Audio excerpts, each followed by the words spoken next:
Un aplauso para Maricel, la famosa Maricel. La queremos mucho, ¿verdad que sí? Gracias, Maricel, por esa simpatía, esa alegría, esa motivación que ella siempre tiene. Gloria al Señor. ¿Quién vive?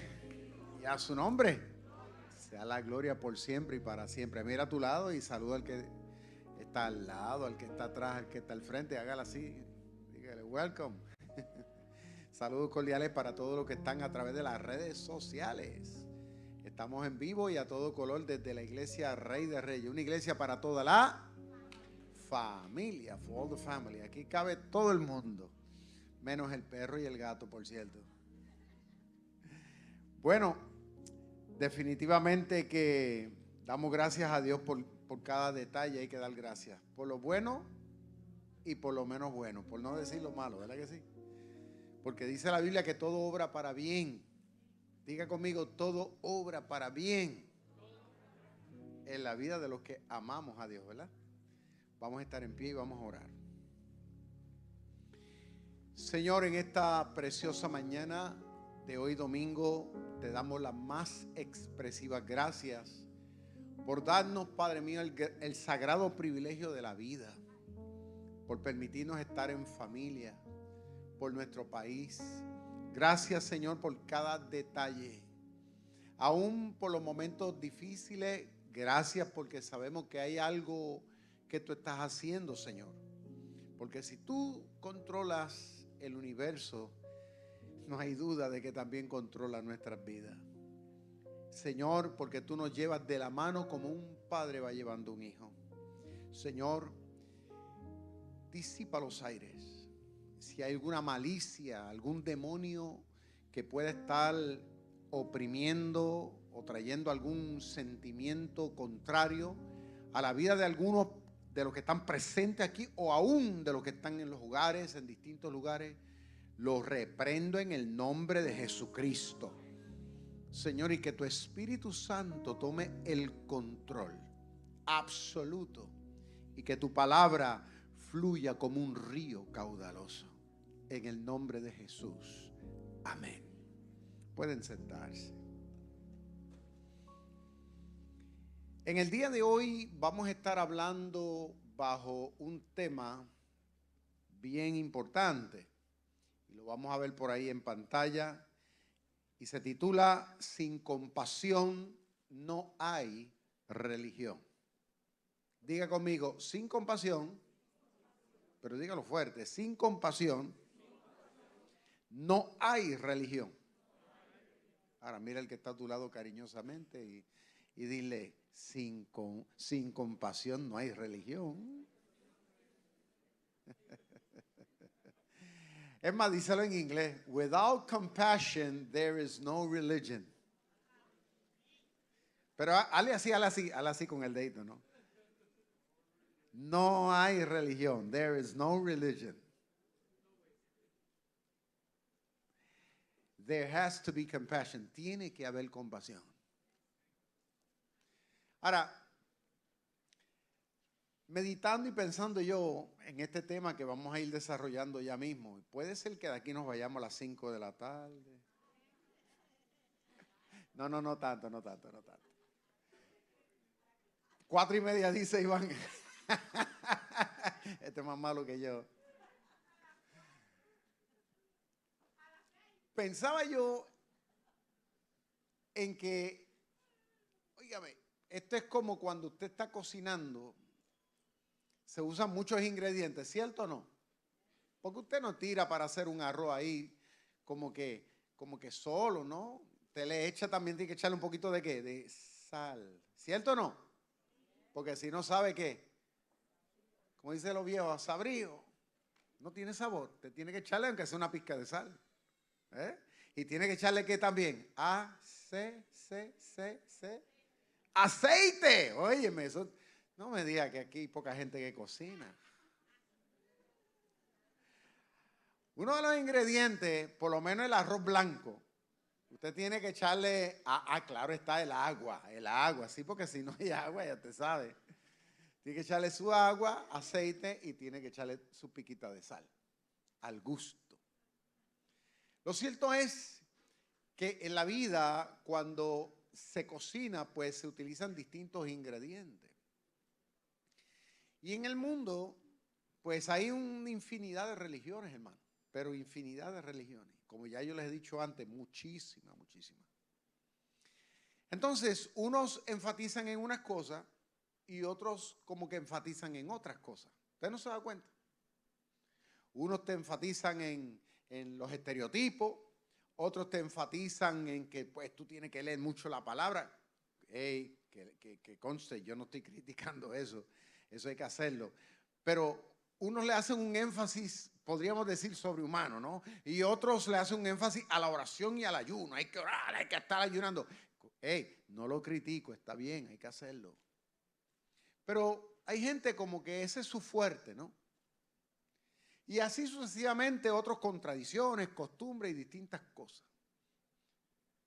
Pero volviendo al tema de cuando usted está cocinando, hay muchas cosas ahí, pero siempre hay un ingrediente que podríamos decir que es como que es el más importante. Usted dice, esto yo lo hago y lo preparo y es sabroso, pero yo tengo un ingrediente secreto.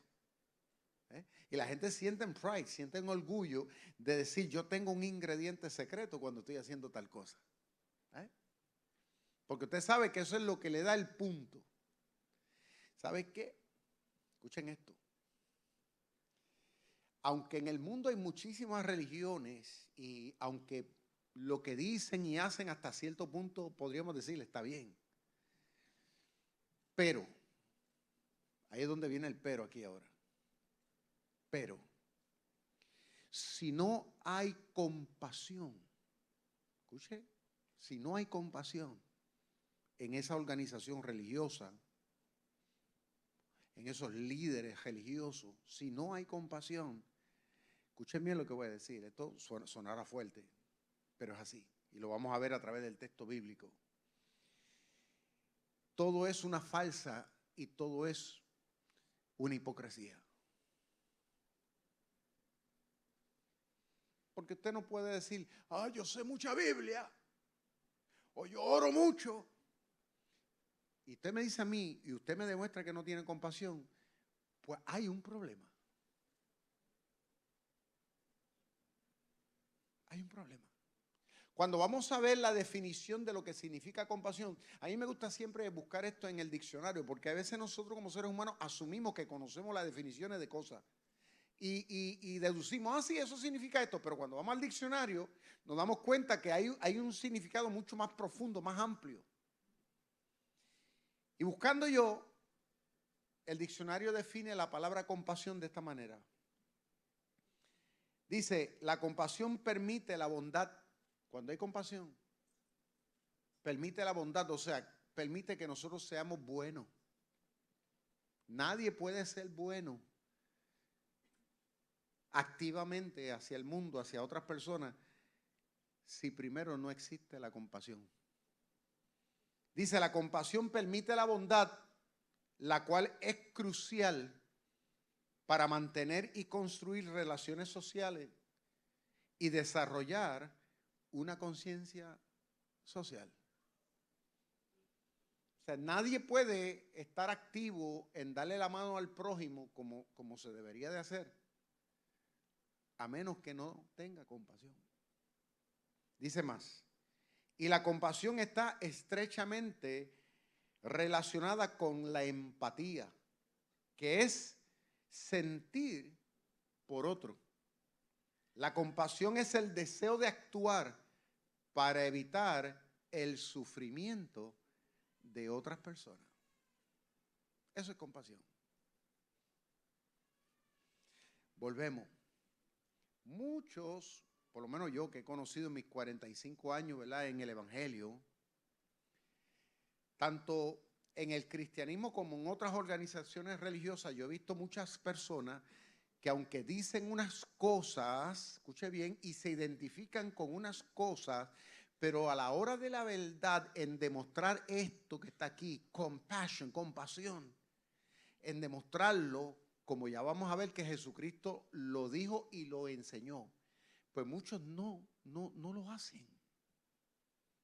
Y si hay algo que el mundo y la sociedad de hoy día, más que nunca, está necesitada, escuchen, marquen mis palabras, está necesitada, como que pide a grito, es una iglesia, es a un cristiano que esté bañado por dentro y por fuera de esta característica que se llama compasión.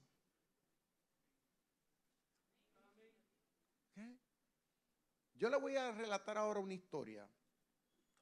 La vamos a ver por ahí en pantalla ya mismo, que aparece en Marcos capítulo 6, versículo 30 en adelante. Marcos capítulo 6, verso 30 en adelante. Dice así, en el nombre del Padre, del Hijo y del Espíritu Santo. Ahí está. Entonces los apóstoles se juntaron con Jesús y le contaron todo lo que habían hecho y lo que habían enseñado. Dos cosas, lo que habían hecho y lo que habían enseñado.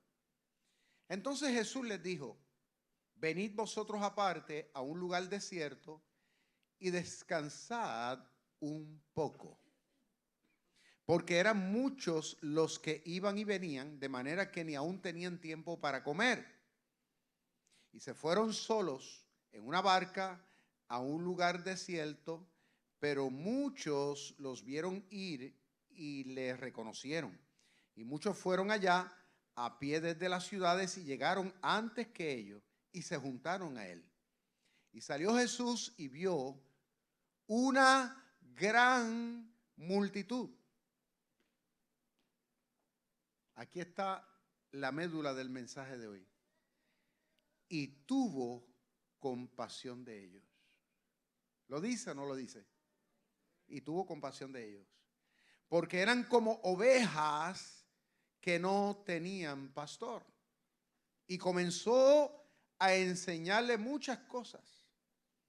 Cuando ya era muy avanzada la hora, sus discípulos se acercaron a él diciendo, el lugar es desierto y la hora ya muy avanzada, despídelos para que vayan a los campos, a las aldeas de alrededor y compren pan, pues no tienen que comer.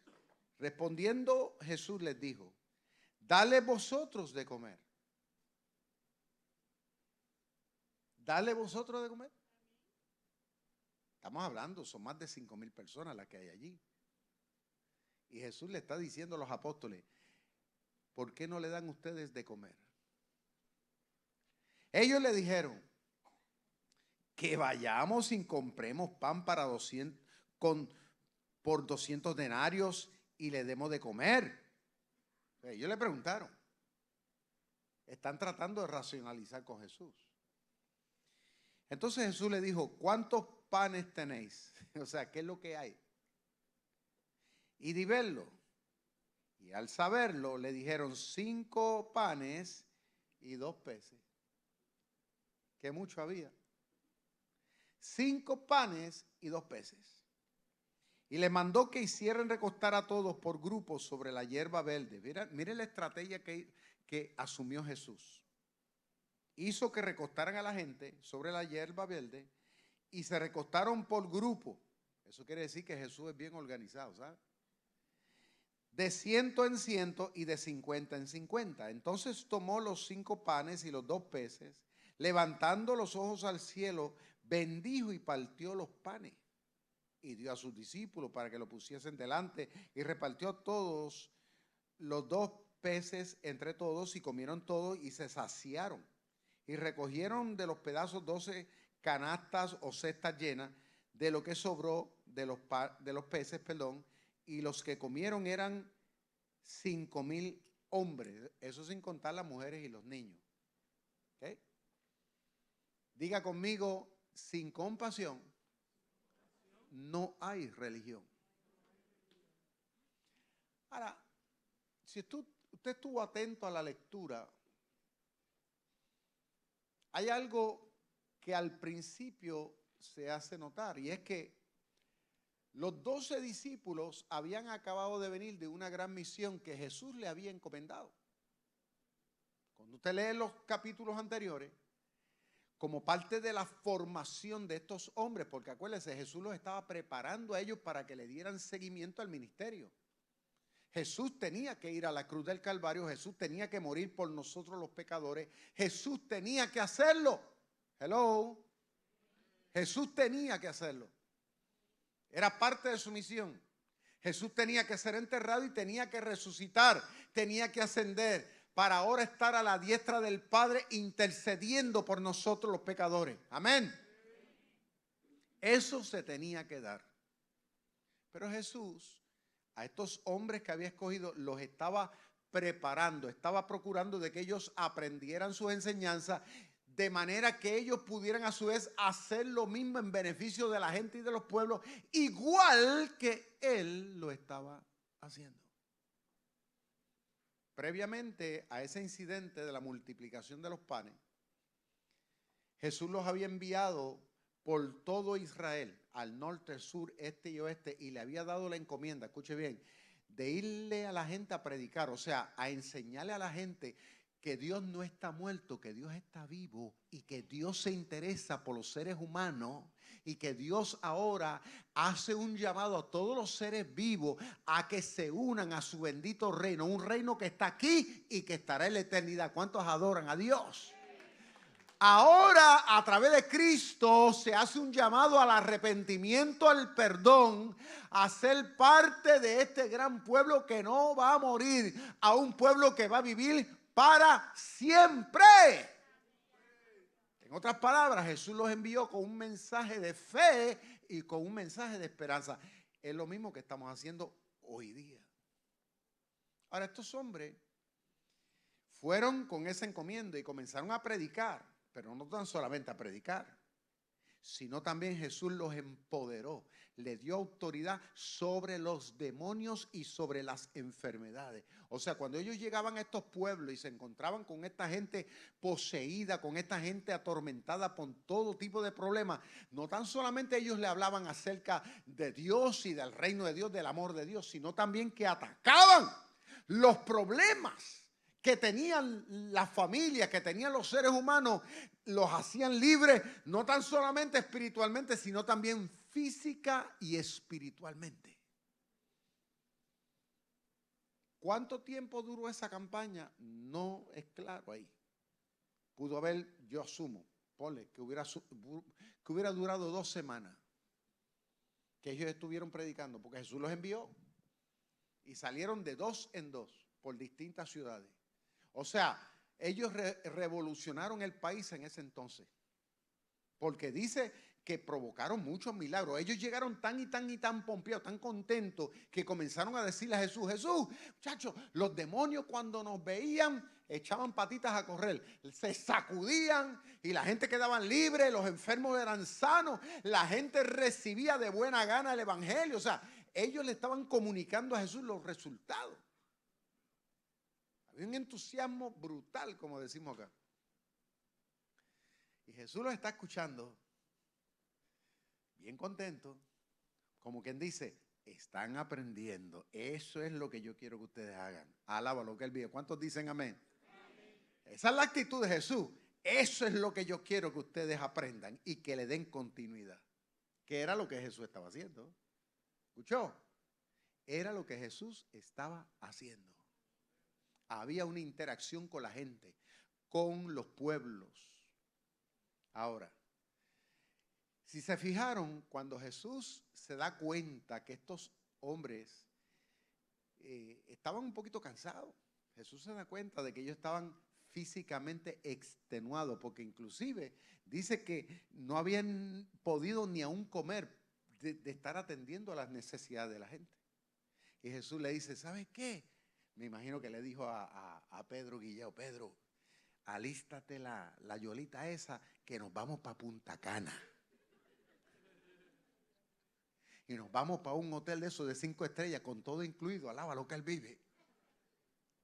¿Y sabes qué? Yo me imagino que le habrá dicho a todos los apóstoles, apaguen Facebook, Instagram, y no quiero Twitter, y no quiero nada de esas cuestiones aquí. Que esto es para nosotros, para disfrutar y para descansar. Ahora, esto es chocante con la filosofía de muchos cristianos que yo he escuchado en mis años de vida. Que hay gente que dice, los pastores no pueden coger vacaciones porque el diablo no coge vacaciones. Yo he escuchado esas patrañas, ¿sabes? Hay gente que cuando he sabido que yo he salido para aquí y para allá, como que me miran así, como que yo digo, mano, pero usted tiene derecho de viajar y yo no tengo derecho de descansar. Pero ahí vemos que Jesús toma interés en que sus apóstoles descansen, o sea, que no hubiera una fatiga humanamente hablando. Y yo sé lo que se siente, porque yo vivo esto. ¿Sabe? Porque cuando usted está constantemente apegado a una cosa, ¿no? Aún en su trabajo secular, usted necesita como que despegarse un poco, como que para recobrar fuerza, aún emocionales. Y Jesús vio la necesidad. ¿Cuántos dicen amén? Fíjate que Cristo siempre está mirando siempre la necesidad de la gente.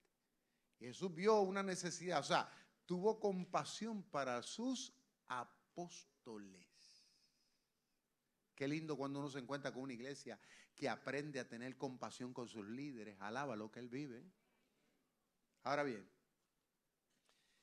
no meramente, ¿verdad? Vemos que Jesús, lo interesante de ese hecho fue, escuche bien, de que Cristo se interesa por sus apóstoles por un descanso, pero cuando él vio que la gran cantidad de gente, que al saber que él estaba presente allí y que sus apóstoles estaban, pues la gente que lo andaba buscando, como ya les digo, por la multiplicidad de problemas que tenían y situaciones, ya sea físicas, espirituales, la gente entonces dice que comenzaron a buscarlo, y cuando supieron que Jesús iba a tal sitio, se adelantaron, y cuando Cristo llegó con los apóstoles, pensando que iban a estar solos, había una multitud de gente allí. Bueno, tanto así que ahí usted lo vio. Habían en hombres nada más, habían 5,000, sin contar las mujeres y los niños. O sea, según los teólogos, se creen que habían casi o más de 20,000 personas allí ese día. Fácilmente. Porque usted ponga a sumar. Si habían familias allí que tendrían 3 y 4 muchachitos, ¿cuánto no serían? Porque en ese entonces lo que se tenía la costumbre es solamente de contar los hombres. Pero lo cierto era que había una gran multitud.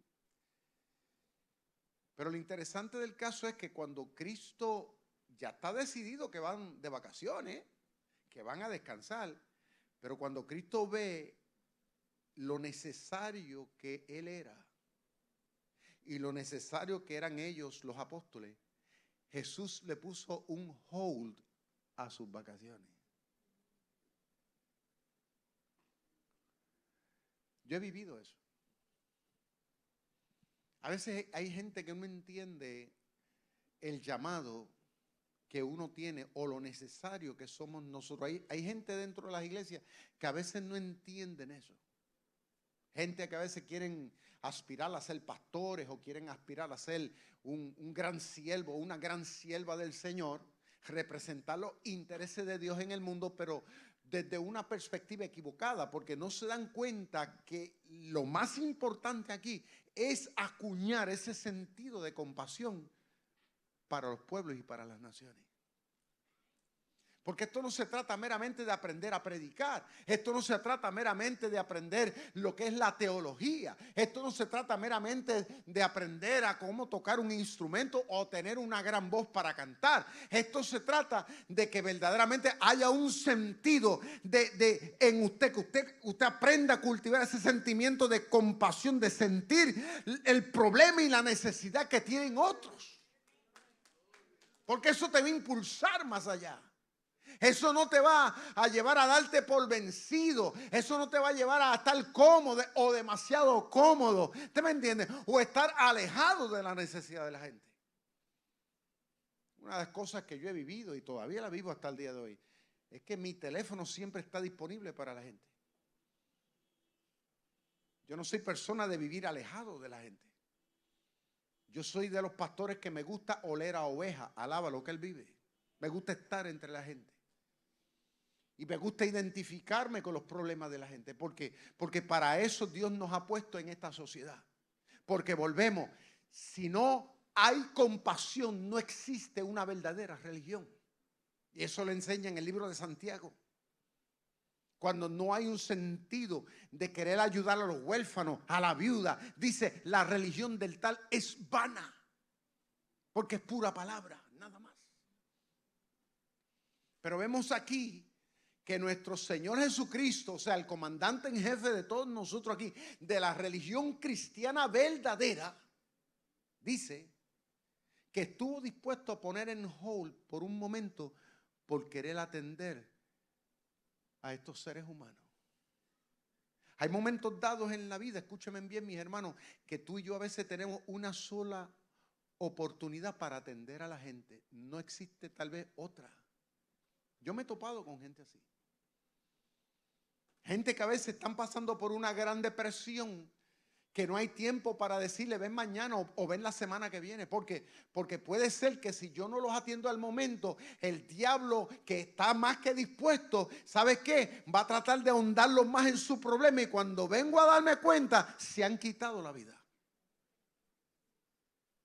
Porque no es mañana que necesitan que se ore por ellos, es ahora. ¿Cuántos están entendiendo lo que estamos hablando? No es mañana. Yo nunca me olvido un jovencito que yo estaba preparando en el ministerio, eso hace muchos años,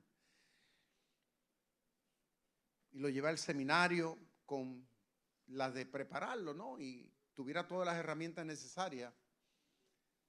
Pero me di cuenta que su mente comenzó a cambiar y comenzó a entender de que esto es meramente una profesión y que si no me pagan tanto, pues yo no hago esto, no hago aquello. Y yo le digo, papito, tú estás mal ubicado. Esto no se trata de eso. No es que sea malo, pero es que esa no es la finalidad aquí. Dios nos ha puesto para servir a la gente, para identificarnos con el problema de la gente. Y si hay gente que te necesitan a la 1, a las 2, a las 3, a las 4, a las 5 de la mañana, ahí nosotros tenemos que estar, porque somos las manos, la boca y los pies de Cristo en beneficio de un pueblo. Nosotros no podemos estar huyéndole a los problemas y a las necesidades reales de los seres humanos. Yo recuerdo cuando vino el fenómeno del huracán María aquí en Puerto Rico, cantidades de iglesias cerraron, pastores que yo supe que hoy día roncan que sí o que sí o cuánto, fueron los primeros que se montaron en un avión y se desaparecieron del país porque dijeron, Puerto Rico se quedó borrado del mapa. ¿Y qué hicimos nosotros aquí? Nosotros nos enrollamos las mangas y dijimos, aquí vamos a estar porque somos necesarios en beneficio de nuestro pueblo. Aquí ahora más que nunca es cuando la palabra de Dios es necesaria para animar la fe y el ánimo de nuestro pueblo. ¿Por qué? Porque dice la Biblia que con fe todo es posible. Y nosotros comenzamos a no tan solamente a predicar, sino también comenzamos a ayudar con lo que podíamos. Recuerdo que yo le decía, hermano, si usted tiene 2 paquetes de arroz, comparta uno. Si usted tiene 2 latas de habichuela, comparta una. Vamos a compartir un poco de lo que tenemos con aquellos que necesitan. Y así lo hicimos. Nosotros repartíamos plantas, repartíamos compras, repartíamos toldo, y la gente misma nos decía, oye, ustedes han llegado a mi comunidad primero que el mismo gobierno. Aún decía la gente. ¿Por qué? Porque procuramos ser necesarios. Aquí yo abrí la pluma de agua, porque aquí hay lo que le llaman el grifo en otras partes del mundo, porque aquí por lo menos aquí en la iglesia Rey de Reyes, la bendición que nosotros tenemos, que aunque se va el agua, aquí nunca se va. Se puede ir en otro sitio, pero aquí nunca se va el agua. Porque como este es lo último de la vena, siempre llega agua aquí. Y me acuerdo que pusimos ahí un filtro que filtraba el agua, y yo lo puse para que viniera la comunidad y llenara. Y venía la gente y llenaban tanques, llenaban aquí. Y yo les decía que se lleven toda la que quieran. Y así es. Mejor dicho, ¿qué no hicimos o qué no procuramos hacer? Nos unimos con diferentes organizaciones sin fines de lucro que venían, incluso un helicóptero que aterrizó 2 veces acá atrás, trayendo suministros para nosotros poder compartir. O sea, procuramos estar cerca de la necesidad de la gente. Eso sin contar las predicaciones, los estudios, la palabra, la motivación. O sea, no nos escondimos porque entendimos que como Jesús hizo ese día, nosotros teníamos también que hacer. Por eso es que esta iglesia, de la cual yo me siento sumamente orgulloso de pastorear hasta el día de hoy, por eso es que esta iglesia es lo que es. Por eso es que una iglesia respetada, aún reconocida en muchísimas partes del mundo. ¿Por qué? Porque somos una iglesia que donde ponemos nuestras palabras, ponemos nuestras acciones. ¿Cuántos dicen aleluya y gloria a Dios por eso? Dale un fuerte aplauso al Señor, hermano.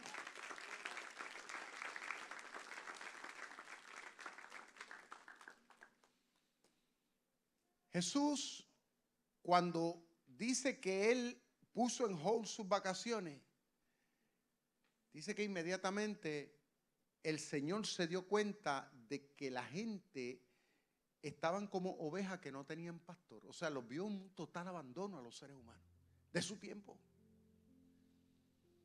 Jesús comenzó a ver a la prostituta, la vio sola,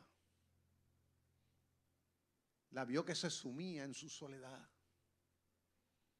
La gente veía por fuera un ser despreciable, pero Jesús veía una persona muy necesitada del amor y de la misericordia de Dios. Jesús vio al drogadicto, que muchas veces la gente dice eso no vale nada, eso es una escoria social. Jesús vio a un ser humano que necesitaba ser libre, que necesitaba ser ministrado. Jesús vio matrimonios que aunque estaban allí en cuerpo presente, pero Jesús vio matrimonios heridos, rotos, matrimonios que necesitaban ser sanados, que su relación necesitaba ser trabajada, volver al primer amor.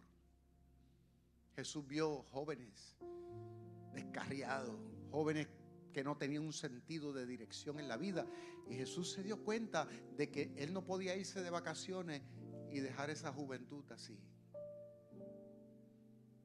que había que atender a la gente, había que ministrarle, porque dice que los vio como ovejas que no tiene, una ovejita que no tiene un pastor está a la merced de morir, porque el pastor se preocupa por alimentar a su oveja, darle buena comida, y se preocupa de cuidarla, de que no venga un animal y se la coma. Los seres humanos somos así. Cuando no estamos conectados con el Señor, nosotros vivimos en peligro en el mundo. Por eso es que vive la gente buscando el sentido de ser en los placeres, en aquello y en lo otro, y cada día sienten un vacío y una necesidad, y piensan que eso lo obtienen a través del dinero, otros a través de la fama, pero cada día se sienten tan solos.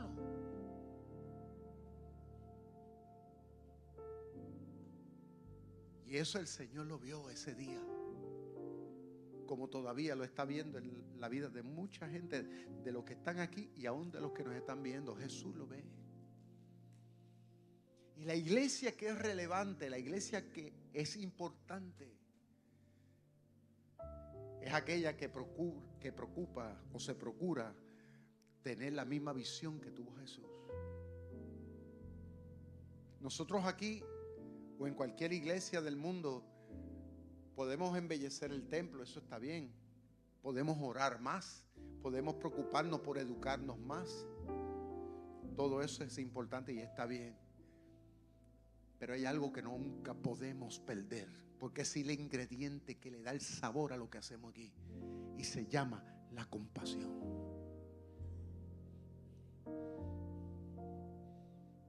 Porque la compasión te identifica de que tú no quieres que esa persona sufra, que esa persona se la lleve el diablo. Tú quieres hacer algo por tratar de cambiar la realidad de esa gente. Eso te impulsa a crear nuevos proyectos, como me pasa a mí. Yo siempre estoy pensando, Señor, ¿qué más puedo hacer? ¿De qué manera yo puedo llegar a la gente? Cuando tú tienes este sentido de compasión como lo tuvo Jesús, tú nunca te aburres, tú nunca dices estoy en depresión, estoy en ansiedad. Nunca pierdes un sentido de dirección dentro del evangelio. Porque yo recuerdo, conmigo se graduaron muchos estudiantes cuando yo me gradué en el seminario. Gente que sacaron buenas calificaciones, mas sin embargo hoy día no se sabe de ellos. Nunca lograron pastorear, nunca lograron hacer nada. ¿Por qué? Si se graduaron, es porque no tenían claro en su vida este ingrediente importante. La compasión te lleva a llorar con el que tiene que llorar, a sufrir con el que sufre, a hacer lo que haya que hacer. Los otros días le compartía yo a un vecino que estábamos coincidiendo básicamente en este tema, y le compartía una de las experiencias que yo viví hace muchos años. Eran como las 11 de la noche y recuerdo que me llamaron y: pastor, mira, hay un problema aquí con una familia. El jefe de la casa, y estamos hablando de una familia, miembros de esta iglesia, que conste, eran miembros de la iglesia, pero habían caído en una depresión, un problema, y él había tomado un arma de fuego y tenía a su familia secuestrada dentro de la casa, porque la esposa, los hijos estaban en un cuarto y él estaba en la sala dándole a la pared con una 45, y la policía estaba afuera rodeando la casa. Estaban todos con armas largas. Y yo llegué, me dice el capitán, el que tenía la camisa blanca, me dice: ¿y usted va a entrar dentro de esa casa? Porque yo andaba con la Biblia. Yo le decía: sí, yo voy a entrar. Y el hombre adentro dando gritos: esto se acaba hoy, decía, hoy se acaba esto. Así decía el hombre. Y la familia ya dando gritos en el cuarto, y los policías afuera locos por meterle bala al hombre. Y yo me meto allí como el jamón del sándwich, con la Biblia en la mano. Y yo toqué la puerta para que él supiera que era yo. Fulano, soy yo. Esto se acaba hoy, decía. Entonces yo, tratando de sacarlo del ambiente, le digo: fulano, ¿sabes qué? Yo necesito hacer un trabajo en la iglesia. Porque él me ayudaba a veces a hacer cosas aquí, eléctricas. Y yo le decía: mira, tenemos que hacer. Y yo hablándole de proyectos. Y esto se va a acabar hoy. Para resumirle, el hombre al cabo rato me entrega el peine de la pistola, me entrega la pistola. Luego oramos allí, el hombre envuelto en llanto. Salgo para afuera y lo entregué a la policía, lo traje al cuartel. Todo se arregló para la gloria de Dios hasta el sol de hoy. ¿Cuántos alaban al Señor? Y afuera habían como 12 policías con armas largas, y yo entré con el arma más poderosa, que se llama la compasión. De identificar de que algo está pasando en la vida de ese ser humano. A veces la gente lo que necesita es un abrazo, lo que necesita es que se le diga: ¿sabe qué? No todo está perdido, hay una solución. Porque hay veces que el diablo pone a la gente en un embudo y lo que ven es una sola dirección. Pero nosotros tenemos que decirle lo que dice la Biblia: todo lo puedo en Cristo que me fortalece. Eso es como decirle: le estoy hablando una sola cosita de las sinfines de experiencias que he vivido en el ministerio hasta el día de hoy, para que entendamos, iglesia, de que esa fue la postura de Cristo ese día. Él vio con los ojos espirituales lo que tal vez los apóstoles no podían ver. Nosotros tenemos que procurar siempre decirle: Señor, ayúdame a tener ojos de águila. En la universidad, cuando usted esté en la universidad, mírale el corazón a la gente. Cuando usted esté en su área de trabajo, dile: Señor, muéstrame el corazón de mis compañeros. Porque a veces vemos caras, pero corazones no vemos. Y decirle: Señor, ayúdame a ver la realidad de cada ser humano. De qué forma nosotros podemos ser de bendición, con una palabra, con una oración, con sacar un poquito de tiempo y decirle: ¿sabes qué? El Dios que yo le sirvo te ama y tiene el poder para hacer de lo imposible hacer algo posible. ¿Cuántos dicen aleluya a eso? Y para ir terminando, hubo una tercera cosa que Jesús aquí hizo. No meramente Él vio un problema. Cuando al finalizar, después que Jesús le predicó, les enseñó, porque dice que le predicó, les enseñó, Jesús se da cuenta que la gente está enmayada, la gente tiene hambre, como la gente que está aquí tiene hambre. Alaba lo que Él vive. La gente tenía una necesidad grande y lo grande del asunto era que no había una panadería cerca y la gente estaba lejos y no había tampoco, o sea, no había pan para tanta gente, como dicen por ahí. Los apóstoles le dijeron al Señor: Señor, usted sabe, sea un poquito consciente. O sea, ellos están tratando de racionalizar el asunto con Cristo. Señor, mira, tú sabes, aquí no hay. Nosotros, dile a la gente que se vaya tranquilito por ahí, que busquen por ahí que comer. Y Jesús les dice: denle ustedes que comer. ¡Wow! Siempre los seres humanos estamos buscando la fácil, ¿verdad? Como que no queremos mucho compromiso. Siempre somos así. Incluso los cristianos muchas veces nos comportamos así. Pero Jesús les dice: denle ustedes de comer. ¿Y qué es lo que hay? Lo que hay son 2 pececitos y 5 panes. 5 panes, eso no da. ¿Para qué da eso? Jesús lo bendijo y dice que sobraron 12 canastas llenas. Comió todo el mundo y se abasteció. ¿Qué les quiero decir, iglesia? Como cristianos hay un principio que nosotros tenemos, tanto personal pero colectivamente, que aprender a tomar en cuenta.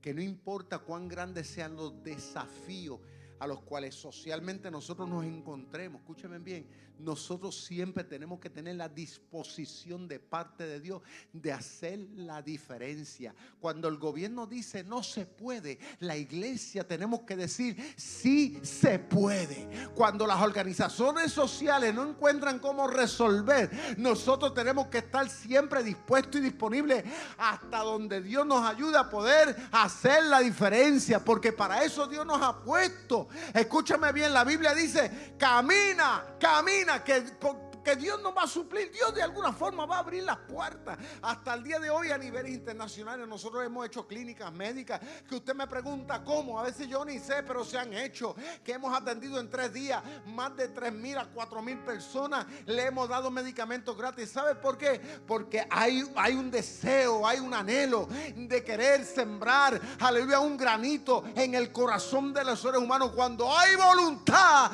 las cosas tarde o temprano se logran hacer. Porque lo que se necesita es ese ingrediente que está en pantalla, que se llama compasión. La pregunta que me hago yo: ¿qué iglesia yo quiero ser en el siglo XXI? ¿O queremos seguir siendo una iglesia de entretenimiento? ¿O una iglesia que hace la gran diferencia en la vida de los pueblos y de la sociedad? Yo quiero ser esa iglesia, la que Cristo enseñó. Yo quiero hablarle con mis palabras, pero también con mis acciones. Porque muchas veces la gente no va a estar dispuesta a recibir la palabra de Dios a menos que no les resolvamos un problema. Si lo llevamos a almorzar y le llenamos la barriguita, van a estar dispuestos a que el corazón también se le llene. Fue lo que hizo Cristo. Estos son principios que a veces nosotros los leemos y los pasamos por alto porque solamente nos enfocamos en el milagro de la multiplicación. Pero hubo algo importante ahí que yo quiero abrazar, y es lo que nos hace grandes. Lo que hace grande a un ser humano no es lo mucho que tú sepas de la Biblia, ni lo muy piadoso que tú pretendas ser. Oh, yo soy un santo, un santo, un santo. Eso no es lo que te hace grande ante los ojos de Dios y ante los ojos del mundo. El ingrediente más importante es eso que está ahí: compassion. Es ponernos en el lugar de otros.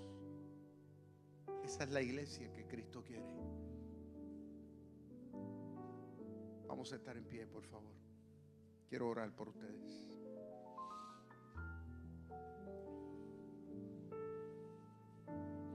Vamos a orar todos, pedirle al Señor que nos ayude a hacer esa iglesia.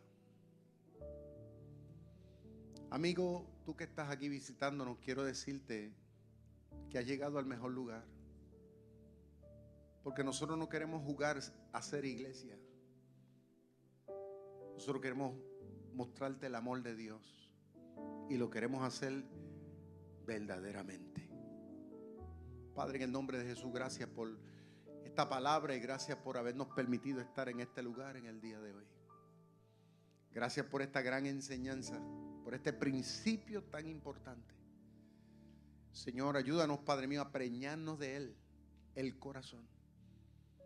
Porque esto es lo que nos impulsa verdaderamente a ser importantes y necesarios. Señor, que en el momento oportuno podamos llegar a la vida de la gente y podamos ser ese instrumento para liberar, ese instrumento para enseñar y ese instrumento para sanar. Empodéranos para poder honrarte entre los pueblos y las naciones. En el nombre de Cristo Jesús. Amén.